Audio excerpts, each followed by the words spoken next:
അസീസ്ക വൈകുന്നേരം ആയപ്പിച്ചിട്ട് അടൂർ സാറിനോട് പറഞ്ഞു, സാർ എന്നെ അയച്ചേക്ക്, വേറെ ആരെക്കൊണ്ടെങ്കിലും ഇത് ചെയ്യിക്കും, ഞാൻ ഇതെടുത്താൽ ശരിയാവില്ല.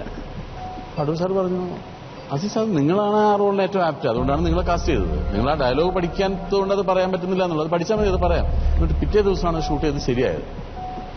എം.ആർ. ഗോപകുമാർ എൻ്റെ അടുത്ത് ഈ കഥ പറഞ്ഞിട്ട് പിന്നീട് കുറെ കാലം കഴിഞ്ഞ് അസീസ്ക ഇങ്ങനെ സെറ്റിലിരിക്കുമ്പോൾ ഞാൻ അസീസ്ക അടുത്തിരുന്നിട്ട്, അവഹേളിതരെ അവന് ഭവിഷ്യ കൂടി നാവ് നോട്ട് ബേഡ് പുട്ട എല്ലാ രചകളിലും ഭർത്തിതാണ്.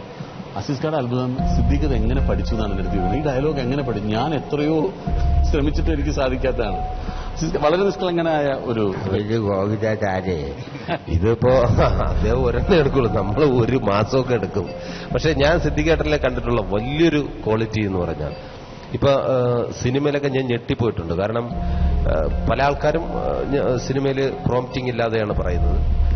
ചേട്ടനും അതെ. അതായത് ഒരു 3 പേജ് 4 പേജ് ഡയലോഗൊക്കെ ഞാൻ കാണുന്നത് ചിത്രകാരനായിരുന്നു നമ്മുടെ അലിഭായ്. അന്നാണ് ഞാൻ ശരിക്കും ഞെട്ടിപ്പോകുന്നത്. ഒരു 4 പേജ് ഡയലോഗ് ചേട്ടൻ പറയേണ്ടത് ഇങ്ങനെ എടുക്കുന്നു, ജസ്റ്റ് ഇങ്ങനെ ഒന്ന് വായിച്ച് അങ്ങ് കൊടുത്തിട്ട് പിന്നെ ഒരു 2 സെക്കൻഡ് ഇത് ഫുൾ ബൈഹാർട്ട് ചെയ്തിട്ട് ഇതെങ്ങനെ പറയാൻ പറ്റുന്നത്? ഞാൻ അതിശയിച്ച് ഞാൻ ഇങ്ങനെ ഇരിക്കുകയാണ്. ദൈവമേ, നമുക്കുള്ള അത് എനിക്കൊന്നും ശീലിച്ചതിന്റെ കുഴപ്പം. ടി വിയിലെ സീരിയലൊക്കെ ആകുമ്പോൾ നമ്മളെങ്ങനെ പ്രോംപ്റ്റ് ചെയ്ത് എന്ന് ശീലിപ്പിച്ചു. സിനിമയിൽ ചെല്ലുമ്പോൾ ചില അവസരങ്ങൾക്ക് എനിക്കത് വേണം. ഇപ്പം ഞാൻ മാക്സിമം ഇങ്ങനെയാണ്, പ്രോംപ്റ്റിംഗ് ഇല്ലാതെ തന്നെ. പക്ഷെ അതിനൊരു പ്രത്യേക സുഖമാണ്. ചേട്ടന്റെ ഒരു അത്ഭുതമായിട്ട് എനിക്ക് ഏറ്റവും കൂടുതൽ അത് കഴിഞ്ഞിട്ടേ ഉള്ളൂ എനിക്ക് തോന്നുന്നു ബാക്കിയെല്ലാവരും. പിന്നെ ഞാൻ പൃഥ്വിരാജിൽ കണ്ടിട്ടുണ്ട്, ലാലേട്ടൻ.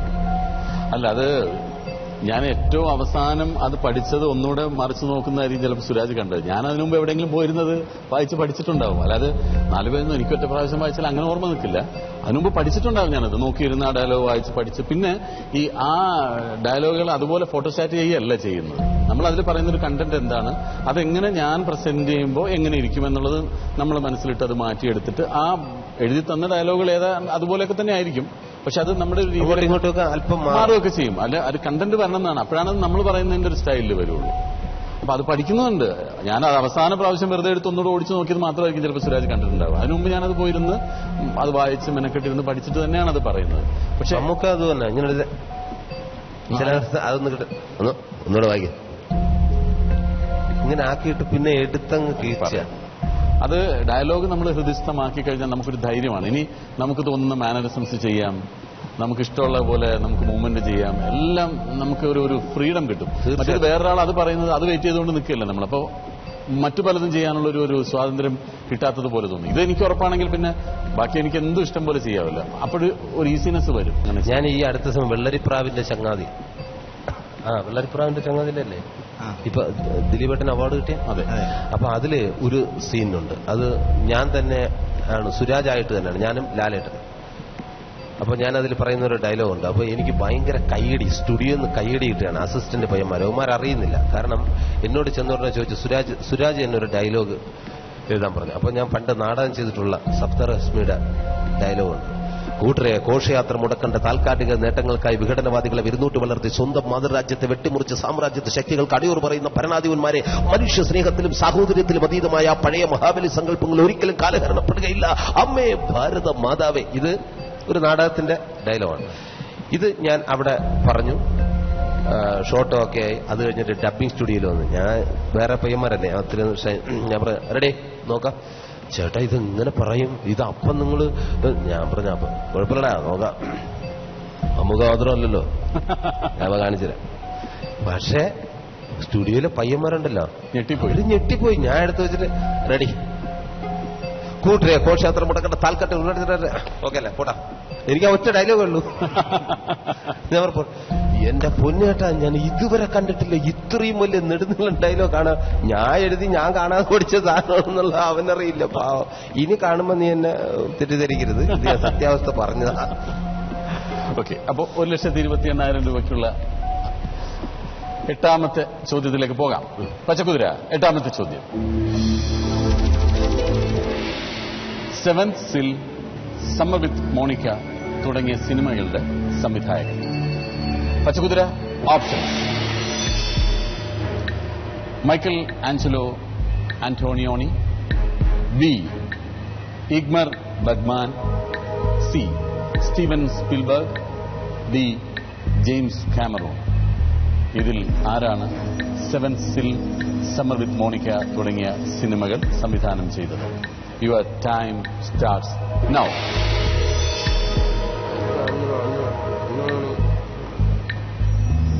ബർമാൻ.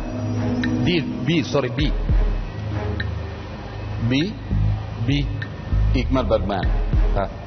ശരി, പച്ചക്കുതിര ഞങ്ങൾ കൺഫേം ചെയ്യുന്നു. B, Ingmar Bergman. ബർഗ്മാൻ സിനിമകളെ കുറിച്ച് കേട്ടിട്ടുണ്ടല്ലോ അല്ലെ? നമ്മുടെ സിനിമയിൽ നിൽക്കുന്ന ആളല്ലേ? മൈക്കൽ ആഞ്ചലോ ആന്റോണിയോണി അല്ല എന്നറിയാം.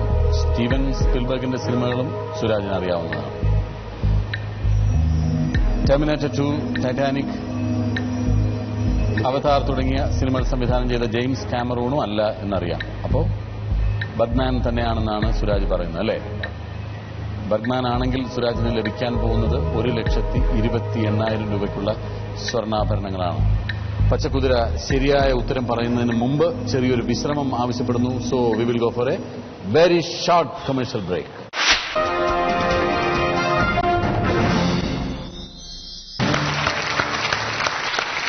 Welcome back to Pachakuthira. സിനിമയുമായി ബന്ധപ്പെട്ട ഒരു ചോദ്യം തന്നെയാണ് ഞാൻ സുരാജിനോട് ചോദിച്ചത് അല്ലേ? പക്ഷെ ഇത്രയും കടുപ്പിക്കണ്ടായിരുന്നു. കുറച്ചുകൂടെ ലളിതമായ ചോദ്യങ്ങൾ ചോദിക്കാമായിരുന്നു അല്ലേ? പക്ഷെ സമ്മാനവും കുറച്ച് കടുപ്പിച്ച് തന്നെയാണ് തരുന്നത്. സിനിമയുമായി ബന്ധപ്പെട്ട ചോദ്യം തന്നെയാണ്. സെവൻത് സിൽ, സമ്മർ വിത്ത് മോണിക്ക തുടങ്ങിയ സിനിമകളുടെ സംവിധായകൻ ആരാണെന്നാണ് ചോദിച്ചത്. അത് മൈക്കൽ ആഞ്ചലോ ആന്റോണിയോണി ആണോ, അതോ ഇഗ്മർ ബർഗ്മാൻ ആണോ, സ്റ്റീവൻ സ്പിൽബർഗ് ആണോ, ജെയിംസ് കാമറൂൺ ആണോ എന്നായിരുന്നു ചോദ്യം. സുരാജ് ബർഗ്മാൻ എന്ന ഓപ്ഷനാണ് കൺഫേം ചെയ്തത്. ഇനി പച്ചക്കുതിരയാണ് അതിന്റെ ശരിയായ ഉത്തരം നമുക്ക് തരേണ്ടത്. പച്ചക്കുതിര, ഏതാണ് ശരിയായ ഉത്തരം?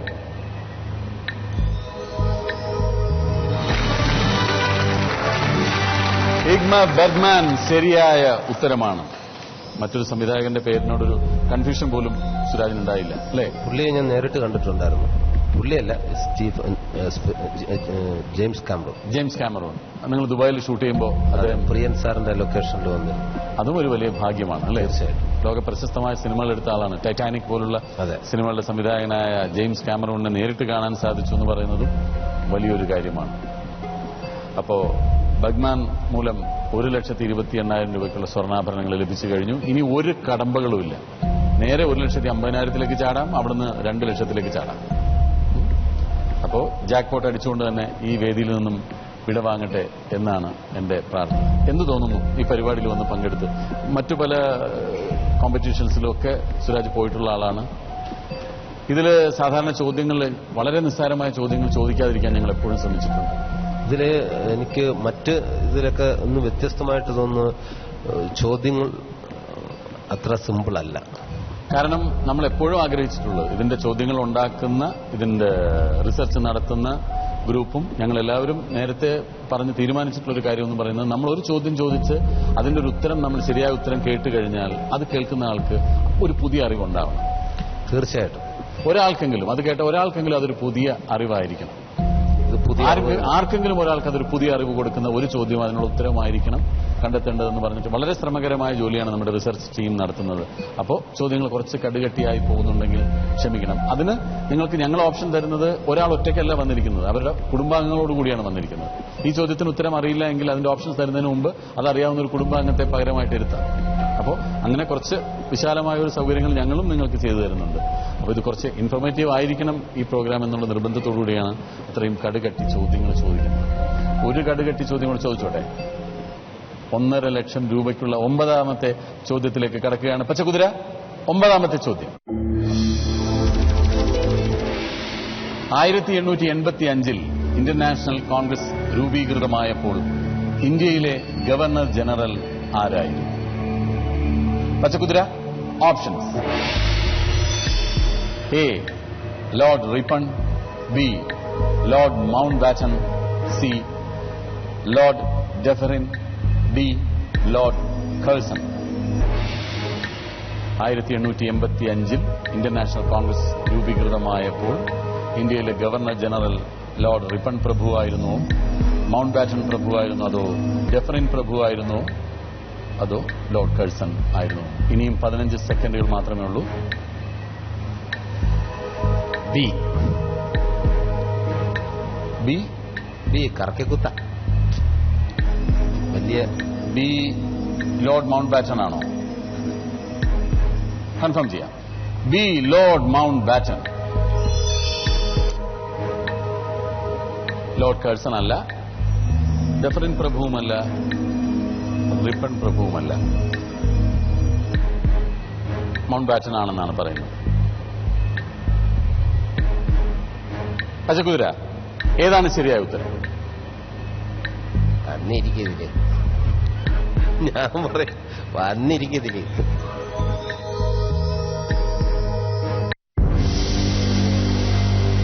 Lord Dufferin പ്രഭുവാണ്. ഞാൻ തന്നെ മാറ്റാൻ പറ്റുമെന്ന് ചോദിച്ചത്. എ.ഒ. ഹ്യൂമാണ് ഇന്റർനാഷണൽ കോൺഗ്രസിന്റെ സ്ഥാപകൻ. ആദ്യ യോഗം 1885 ബോംബെയിലെ ഗോകുൽദാസ് തേജ്പാൽ സംസ്കൃത കോളേജിൽ വെച്ചാണ് നടന്നത്. അന്ന് W.D. ബാനർജി ആയിരുന്നു പ്രസിഡന്റ്. INC-യിലെ ആദ്യ വനിതാ പ്രസിഡന്റ് ആനി ബെസന്റ് ആണ്. ഇതൊക്കെ നമുക്ക് പച്ചക്കുതിര പറഞ്ഞു തരുന്ന ഇൻഫർമേഷൻസ് ആണ്. അന്ന് ലോർഡ് ഡെഫറിൻ പ്രഭുവായിരുന്നു ഇന്ത്യയിലെ ഗവർണർ ജനറൽ. സാരമില്ല, ഇനി ഒരു ക്വസ്റ്റ്യൻ കൂടെ മാത്രം ഉത്തരം പറയേണ്ട സമയത്താണ് സുരാജ് പച്ചക്കുതിരയിൽ നിന്നും വിടവാങ്ങുന്നത്. 8 ചോദ്യങ്ങൾക്ക് വളരെ ശരിയായ ഉത്തരം പറഞ്ഞ് 1,28,800 രൂപയ്ക്കുള്ള സ്വർണ്ണാഭരണങ്ങളുമായിട്ടാണ് പോകുന്നത്. പിറക്കാൻ പോകുന്ന കുഞ്ഞു മകൾക്കുള്ള ആഭരണങ്ങളായിട്ട് ഞാനത് സമ്മാനമായി ഏൽപ്പിക്കുകയാണ്. ദുബായ് ഗോൾഡ് സൂക്കാണ് ഈ സമ്മാനം തരുന്നതെങ്കിലും അത് സുരാജിന്റെ കയ്യിലേക്ക് പകർന്നു തരാനുള്ള ഭാഗ്യം എനിക്കാണ് ലഭിച്ചിട്ടുള്ളത്. ഒരുപാട് സന്തോഷം തോന്നുന്നു സുരാജ് വന്നതിനും പങ്കെടുത്തതിനും. പിന്നെ ഏറ്റവും അടുത്ത സുഹൃത്തുക്കൾ വരുമ്പോൾ ഞാനും കുറച്ച് പ്ലസന്റ് ആവുക എന്ന് പറയുന്നത് വളരെ സ്വാഭാവികമാണല്ലോ അല്ലേ? പിന്നെ നമ്മൾ സെറ്റിലൊക്കെ കണ്ടിട്ടാണ് ഇങ്ങനെ ഇത്രയും നേരമൊക്കെ ഇരുന്ന് തമാശകൾ പറയാനൊക്കെ ഉള്ളൊരു അവസരം ഉണ്ടാകുന്നത്. ഒരുപാട് പേരെ രസിപ്പിക്കാൻ കഴിഞ്ഞിട്ടുണ്ട് സുരാജിന്. ജനങ്ങളെ സന്തോഷിപ്പിക്കുക എന്ന് പറയുന്നത് വലിയൊരു കാര്യമാണ്. അതിന് ഒരു അവസരം ഉണ്ടാവുക എന്ന് പറയുന്നത് വലിയൊരു ഭാഗ്യമാണ്. ഒരുപാട് പേരെ സന്തോഷിപ്പിച്ചതിന് ദൈവം ഒരുപാട് നന്മകൾ സുരാജിന് നൽകട്ടെ എന്നാണ് എന്റെ പ്രാർത്ഥന. അപ്പോൾ പച്ചക്കുതിരയുടെ വേദിയിൽ നിന്നും താൽക്കാലികമായി നമുക്ക് യാത്ര പറഞ്ഞ് പിരിയാം. സന്തോഷം.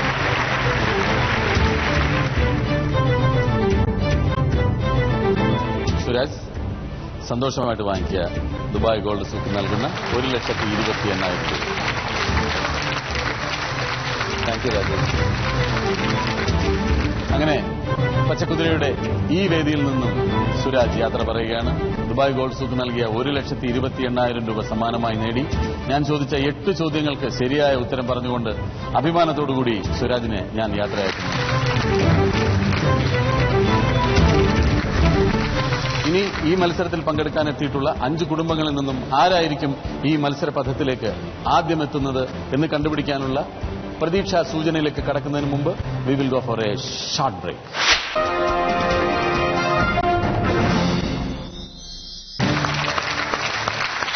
Welcome back to Pachakuthira. ഇന്ന് ഈ മത്സരത്തിൽ പങ്കെടുക്കാനെത്തിയ 5 കുടുംബങ്ങളെ ഓരോരുത്തരെയായി ഞാൻ നിങ്ങൾക്ക് പരിചയപ്പെടുത്തുകയാണ്. കായംകുളത്തു നിന്നും എത്തിയ ബിന്ദു ആൻഡ് ഫാമിലി, ആലപ്പുഴയിൽ നിന്നും വന്ന Susan John and family, Muhammad Sajeer Perinthalmanna, Najeem and family from Kayamkulam, Uma Maheswaran and family Trivandrum. എല്ലാവർക്കും പച്ചക്കുതിരയുടെ ഈ മത്സരവേദിയിലേക്ക് എന്റെ ഹൃദ്യമായ സ്വാഗതം. ആദ്യമായി ഈ മത്സരപഥത്തിലേക്ക് എത്തുന്നത് ആരാണെന്ന് കണ്ടുപിടിക്കാനുള്ള പ്രതീക്ഷാ സൂചനയിലേക്ക്. ഇദ്ദേഹം ജനനം കൊണ്ട് മലയാളിയാണെങ്കിലും ഇദ്ദേഹത്തിന്റെ കർമ്മമേഖല തമിഴ്നാടായിരുന്നു. തമിഴ് സിനിമ കൈപൊക്കി പറഞ്ഞോളൂ. MGR ശരിയായ ഉത്തരമാണ്. Susan John and family, Alappuzha. ഞാൻ പച്ചക്കുതിരയുടെ മത്സരപഥത്തിലേക്ക് ബഹുമാനപൂർവ്വം ക്ഷണിച്ചുകൊള്ളട്ടെ.